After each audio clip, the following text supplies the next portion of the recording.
Now we're going to look at the range contraction scan, which is another breakout based on a daily chart pattern. Here's the window in the middle of the screen, and we loaded this window from the alert library as it is shown here. The range contraction pattern was defined by Linda Raschke several years ago. It's quite well known, and it's also known to be very effective. Here's the stock LOW, which came in here a little while ago, and it's a good example of a range contraction pattern. Let's look at the daily chart of LOW to see the range contraction pattern. Here's a daily chart going back several weeks, and you can see that over the last 7 or 8 days, there is, in fact, a range contraction. We have a series of lower highs and higher lows, and you can describe it as a pennant.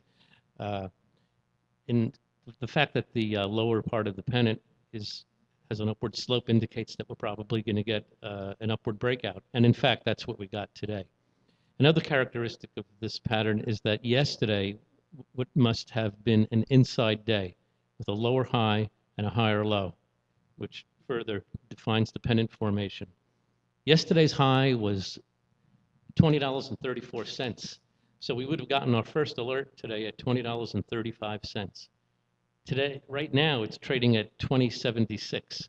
So we see that we have about a 40-cent gain on this day trade. To illustrate it a little further, let's look at it on a shorter-term basis. Let's look at this chart as an hourly chart. Now, here you can see it in a more dramatic fashion. This morning on the hourly chart, when it broke out of this resistance level at about $20.30, it immediately went up in that hour of trading. And now, 3 or 4 hours later, you can see that it was just a straight move up, up, up. It's really kind of an ideal trade. We're viewing it hourly, but the basic pattern was on that daily range contraction scan.